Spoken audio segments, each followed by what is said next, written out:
kasih Bapa. Kami bersyukur buat kebaikan-Mu. Kau baik dalam hidup kami Tuhan. Thank you Jesus.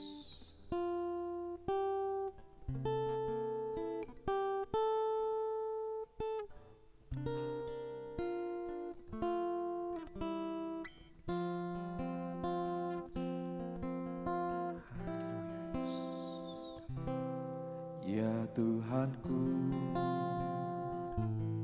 aku hendak bernyanyi bagi-Mu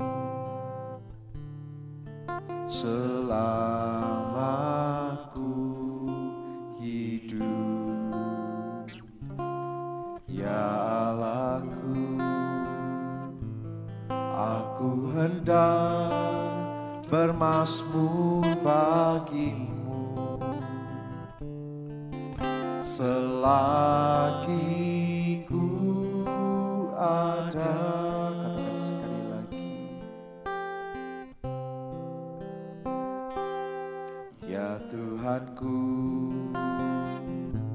aku hendak bernyanyi bagi-Mu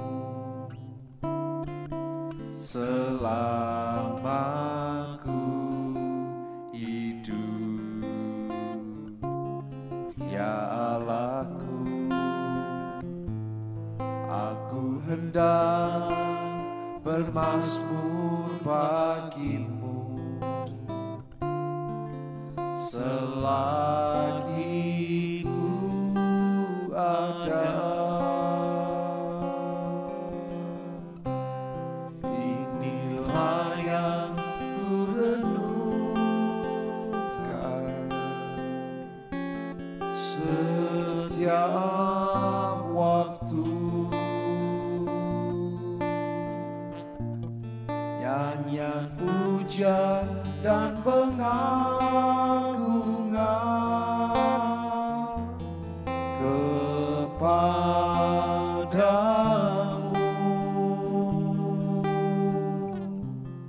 Biarlah manis kau dengar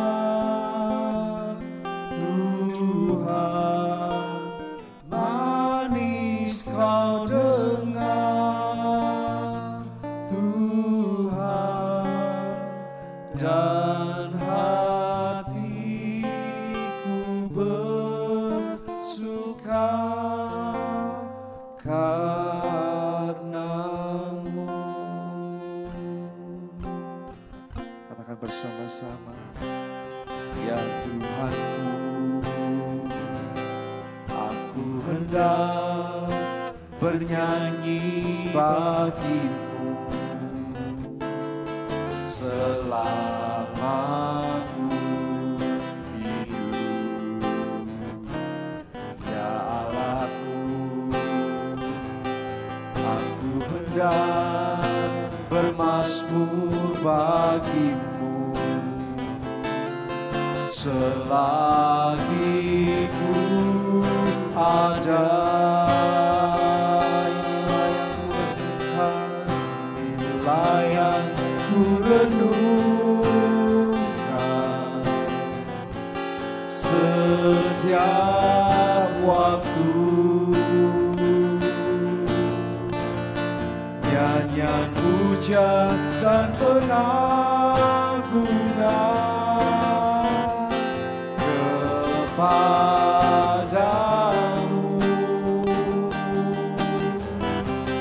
Dalam manis kau dengar Tuhan, manis kau dengar Tuhan, dan hatiku bersuka karena-Mu. Inilah yang ku renungkan, inilah yang ku renungkan setiap waktu, nyanyian puja dan pengagungan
bawah hati kami menyembah-Mu. Yesus, Yesus, oh haleluya, Yesus, kami naikkan syukur, yang manis bagimu, yang harum di hadapan-Mu. Oh,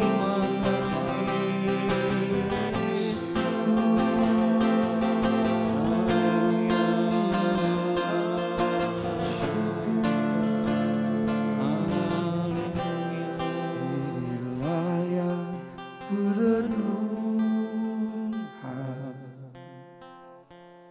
setiap waktu. Amin. Nyanyian pujian dan pengagungan kepadamu.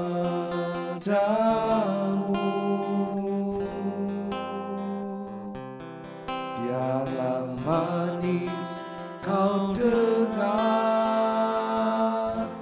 Tuhan, manis kau dengar Tuhan, dan hatiku bersuka karena. Mari kita angkat tangan kita bersama. Oh, inilah yang ku renungkan setiap waktu. Nyanyian pujian dan pengagungan kepadamu.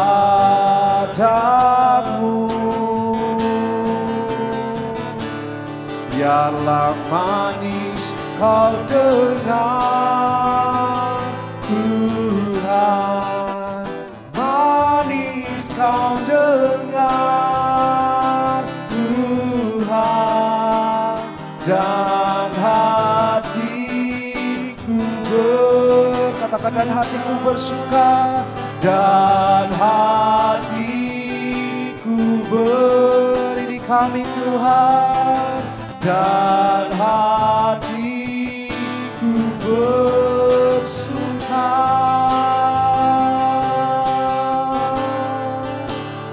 karena-Mu.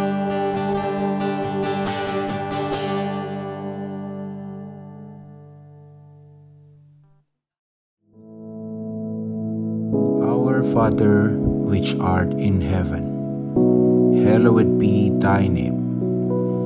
Thy kingdom come, thy will be done in earth as it is in heaven. Give us this day our daily bread, and forgive us our debts, as we forgive our debtors. And lead us not into temptation, but deliver us from evil. For thine is the kingdom, and the power, and the glory, forever. Amen.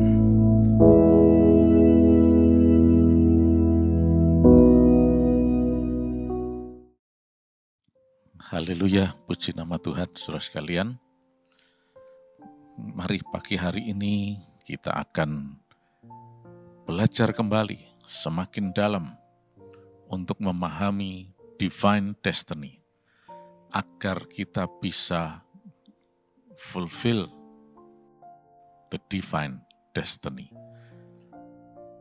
Nah, pagi hari ini saya ajak saudara melihat di dalam 1 Samuel, pasal yang kedua, kita baca ayat yang ke-30.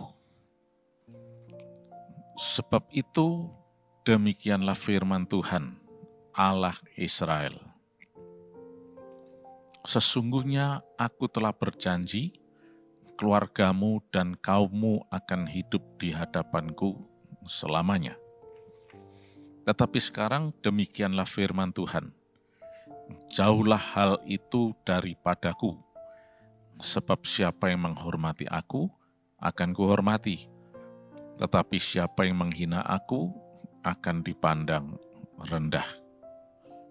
Sesungguhnya akan datang waktunya bahwa aku akan mematahkan tangan kekuatanmu dan tangan kekuatan kaummu, sehingga tidak ada seorang kakek dalam keluargamu. Maka engkau akan memandang dengan mata permusuhan kepada segala kebaikan yang akan kulakukan pada Israel, dan dalam keluargamu takkan ada seorang kakek untuk selamanya.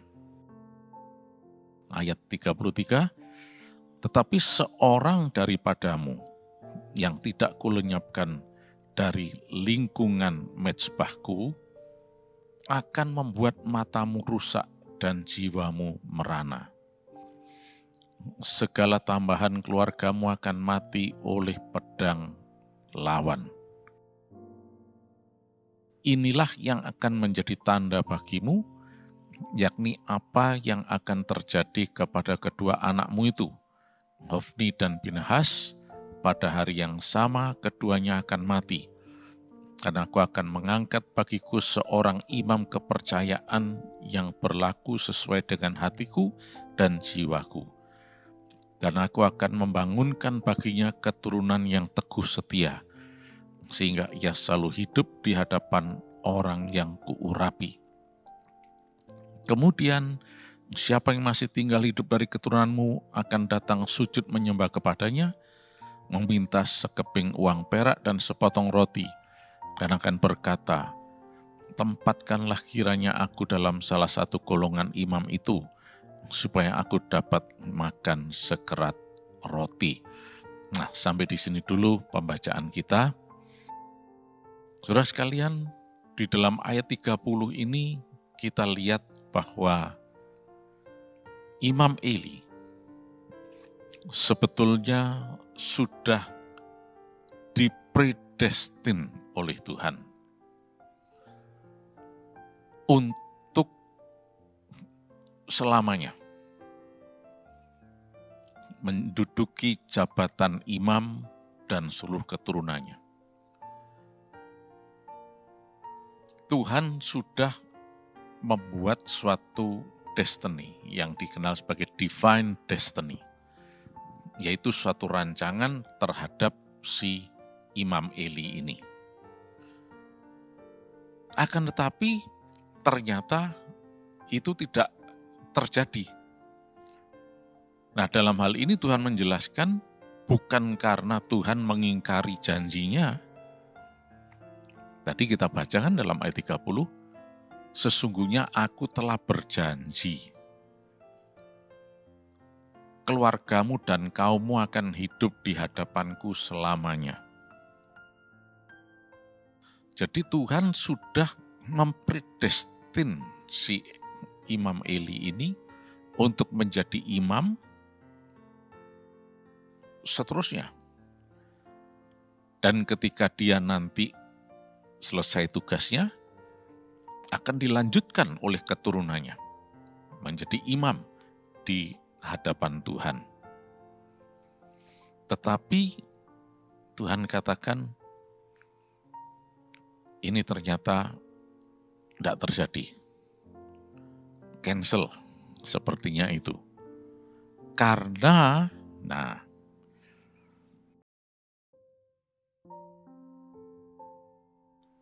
karena Imam Eli tidak menghormati Tuhan. Karena dia tidak menghormati Tuhan. Dengan demikian kita tahu bahwa ternyata Imam Eli adalah seorang yang tidak fulfilling divine destiny. Seorang yang tidak memenuhi, menggenapi rencana Allah, ketetapan Allah dalam hidupnya, atau divine destiny tersebut. Nah, ini sayang sekali. Padahal sebetulnya Tuhan sudah menetapkan supaya dia hidup di hadapannya selamanya, melayani dia selamanya. Dan turun-temurun menjadi imam bagi Tuhan. Nah, kita tahu pada saat itu lokasinya adalah di Silo. Kemah Tuhan Tabernakel yang disebut juga sebagai Ka'bah Allah, tempat kehadiran Tuhan, tempat ibadah bagi umat Israel, itu ada di Silo. Dan imamnya adalah Eli. Dan Tuhan sudah mempredestin dia untuk menjadi imam yang melayani dia, bahkan turun-temurun. Kita tahu bahwa Imam Eli punya anak yang dicatat di sini, namanya Hofni dan Pinehas. Dan mereka juga sudah adalah imam. Tetapi ternyata Eli tidak fulfilling divine destiny. Eli tidak memenuhi destiny dari Tuhan tersebut. Itulah sebabnya Tuhan katakan, jauhlah hal itu daripadaku, sebab siapa yang menghormati aku akan kuhormati. Tapi siapa yang menghina aku akan dipandang rendah. Nah, di sini kita lihat jelas sekali ya, kalau kita mundur mulai ayat yang ke-27, latar belakangnya mengapa divine destiny ini tidak tergenapi, unfulfilled dalam kehidupan Eli. Coba kita baca ya, ayat 27. Dikatakan, seorang abdi Allah datang kepada Eli dan berkata kepadanya, beginilah firman Tuhan, bukankah dengan nyata aku menyatakan diriku kepada nenek moyangmu ketika mereka masih di Mesir dan takluk kepada keturunan Firaun? Dan aku telah memilihnya dari segala suku Israel menjadi imam bagiku, supaya ia mempersembahkan korban di atas mezbahku, membakar ukupan, dan memakai baju efod di hadapanku. Kepada kaummu telah kuserahkan segala korban api-apian orang Israel. Mengapa engkau memandang dengan loba kepada korban sembelianku dan korban sajianku yang telah kuperintahkan, dan mengapa engkau menghormati anak-anakmu lebih daripadaku, sambil kamu menggemukkan dirimu dengan bagian yang terbaik dari setiap korban sajian umatku Israel? Nah, masuk ayat 30, dikatakan tadi, sebab itu. Nah, sudah kita baca tadi ya. Jadi ternyata problem Eli adalah karena dia tidak menghormati Tuhan. Seperti cantumkan di sini. Dia lebih menghormati anak-anaknya ketimbang Tuhan. Ya, itu jelas dicatat dalam ayat yang ke-29. Dikatakan, mengapa engkau menghormati anak-anakmu lebih daripadaku? Nah, jadi Eli ini unfulfilled, tidak fulfilling divine destiny. Karena apa? Karena dia tidak menghormati Tuhan. Sebaliknya dia lebih menghormati anak-anaknya. Nah, sekarang ini pernyataan Alkitab ini. Jadi bukan evaluasi kita atau asumsi kita. Ini adalah pernyataan Tuhan sendiri. Bahwa Imam Eli tidak menghormati Tuhan. Dia sudah keluar dari destiny Tuhan. Nah, di sini kita lihat ya. Yang pertama, bahwa divine destiny itu bukan fate, bukan takdir yang tidak bisa diubah-ubah. Tidak. Kita sebagai manusia tetap mempunyai choice dalam hal ini. memilih tetap berada di koridor destiny Tuhan, divine destiny tersebut, atau kita tidak mau berada di destiny tersebut. Artinya kita di luarnya, di luar koridor. Artinya tidak mau mengikuti rancangan Tuhan. Nah, seperti Eli ini jelas sekali dia itu di luar rancangan Tuhan. Dia keluar dari koridor destiny Tuhan. Dia lebih memilih itu. Dalam hal tidak menghormati Tuhan, lebih menghormati anak-anaknya. Nah, coba sekarang kita lihat apa sih sebetulnya yang jadi problem dalam keluarga Eli ini. Ya, coba kita baca ayat ke-22 dulu, kita mundur ya. Dikatakan begini, Eli telah sangat tua apabila didengarnya segala sesuatu yang dilakukan anak-anaknya terhadap semua orang Israel, dan bahwa mereka itu tidur dengan perempuan-perempuan yang melayani di depan pintu kemah pertemuan. Berkatalah ia kepada mereka, "Mengapa kamu melakukan hal-hal yang begitu? Sehingga ku dengar dari segenap bangsa ini tentang perbuatan-perbuatanmu yang jahat itu. Janganlah begitu, anak-anakku. Bukan kabar baik yang ku dengar itu, bahwa kamu menyebabkan umat Tuhan melakukan pelanggaran. Jika seorang berdosa terhadap seorang yang lain, maka Allah yang akan mengadili. Tapi jika seseorang berdosa terhadap Tuhan, siapakah yang menjadi perantara baginya?" Tetapi tidaklah didengarkan mereka perkataan ayahnya itu, sebab Tuhan hendak mematikan mereka. Nah, sampai di sini dulu pembacaan kita. Ternyata problem dalam keluarga Eli adalah anak-anaknya, yakni Hofni dan Pinhas ini, yang adalah imam, yang seharusnya mereka itu nanti akan menjadi penerus keimaman yang sejak dari ayahnya, yaitu Eli ini. Tapi kemudian Tuhan menyatakan tidak terjadi itu, karena sudah keluar dari destiny-nya.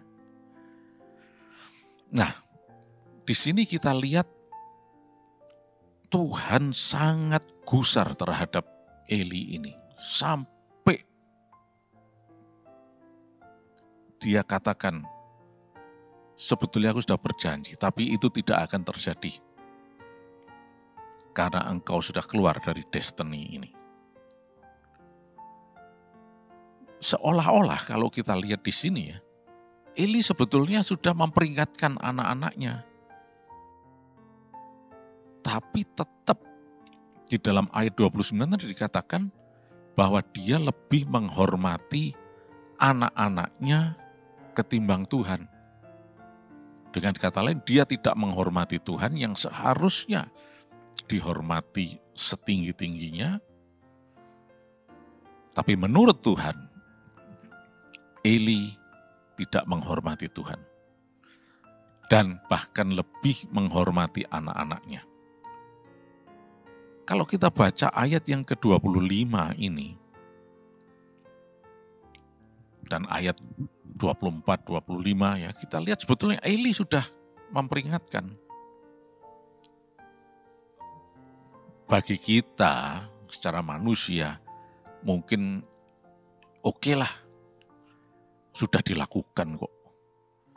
Eli toh sudah memperingatkan. Masalah tidak digubris itu kan nanti lain soal. Sepertinya begitu. Tetapi itulah sebabnya kita tidak bisa main-main dengan Tuhan. Kita seolah-olah menganggap bahwa apa yang kita lakukan ini sudah benar sebetulnya.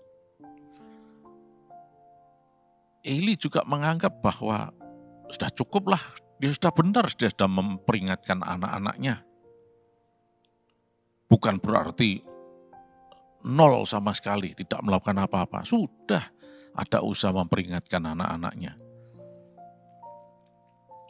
Tapi di hadapan Tuhan, penilaiannya adalah menurut penilaian Tuhan, bukan penilaian manusia. Nah, ini yang harus kita perhatikan. Harus hati-hati. Jadi tadi pertama kita lihat bagaimana Eli ini sudah keluar dari destiny Tuhan dengan tidak menghormati Tuhan. Dan selanjutnya di sini kita lihat bahwa untuk kita bisa fulfilling divine destiny, kita harus mau terus tunduk taat kepada Tuhan. Menurut kriterianya Tuhan, menurut standarnya Tuhan, menurut penilaiannya Tuhan, bukan menurut penilaian kita. Sering kita menganggap, oh aku sudah melakukan ini kok, aku sudah begitu dan seterusnya. Belum tentu itu sesuai dengan apa yang Tuhan mau. Kita mesti hati-hati. Nah, kita tambah lagi ya. Ternyata Ofni dan Pinehas tadi bukan cuma sekedar masalah perzinahan saja ya, tapi juga kalau kita mundur di dalam ayat yang ke-12 ya, dari pasal 2 ini dikatakan begini. Adapun anak-anak Eli adalah orang-orang dursila. Nah, ini dalam bahasa aslinya digunakan kata Belial. Belial itu adalah orang yang mengabdi kepada iblis sebetulnya. Ya, kelihatannya dia melayani di bait Tuhan, kelihatannya dia imam. Tapi ternyata Alkitab mengatakan dia ini adalah abdinya iblis. Belial. Mereka tidak mengindahkan Tuhan. Nah, ataupun batas hak para imam terhadap bangsa itu. Setiap kali seseorang mempersembahkan korban sembelihan, sementara daging itu dimasak, datanglah bujang imam membawa garpu bergigi 3 di tangannya.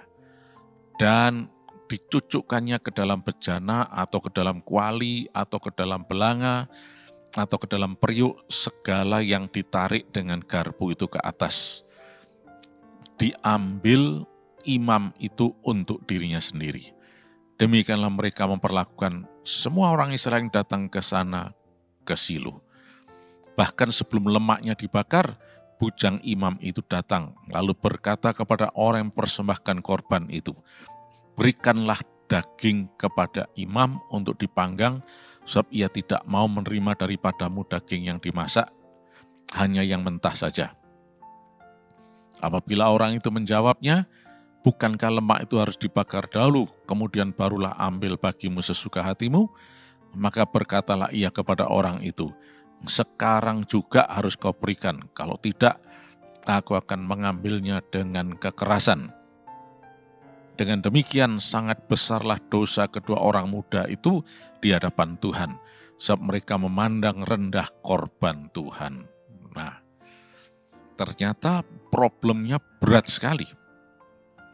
Mereka betul-betul adalah orang yang tidak menghormati Tuhan, tidak mengindahkan Tuhan, baik dalam peribadahan ataupun juga di dalam kehidupan pribadinya.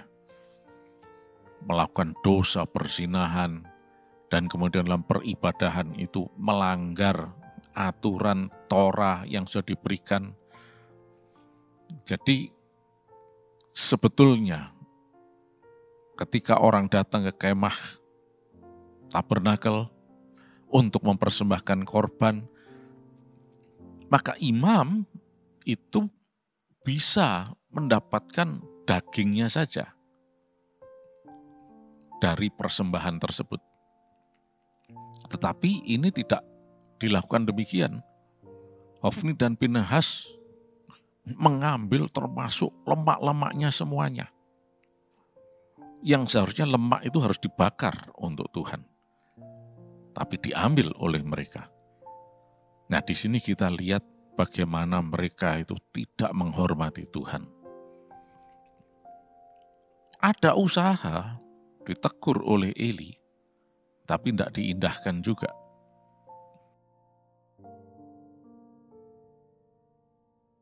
Mungkin kita bisa mengatakan, wah, Eli dalam hal ini ya kasihan juga dia. Tapi apapun itu, firman Tuhan katakan, Eli tidak menghormati Tuhan. Lebih menghormati anaknya. Bagaimana seharusnya? Ya, Eli harus tegas menghukum anaknya yang tidak menghormati Tuhan. Tapi ternyata dia lebih menghormati anaknya. Walaupun kelihatannya ada peringatan dan seterusnya. Nah, oleh karena itu saudara sekalian, mari di dalam memahami fulfilling divine destiny ini, mari kita harus betul-betul taat setia kepada Tuhan. Dan jangan pernah pakai ukuran kita, standar kita. Pakai standar Allah, nurut sama Tuhan. Nurut pimpinan Roh Kudus dalam hidup kita. Nanti lihat, Tuhan yang akan berikan hari depan yang penuh harapan kepada kita semuanya. Puji nama Tuhan, saudara sekalian. Mari kita berdoa. Terima kasih Yesus, Engkau Allah yang baik untuk kami. Sepanjang hari ini berkat-Mu dilimpahkan atas kami. Keberhasilan, kemenangan, bahkan kesehatan kami terima. Dalam nama Tuhan Yesus Kristus, kami adalah orang-orang yang fulfilling divine destiny. Haleluya. Amin.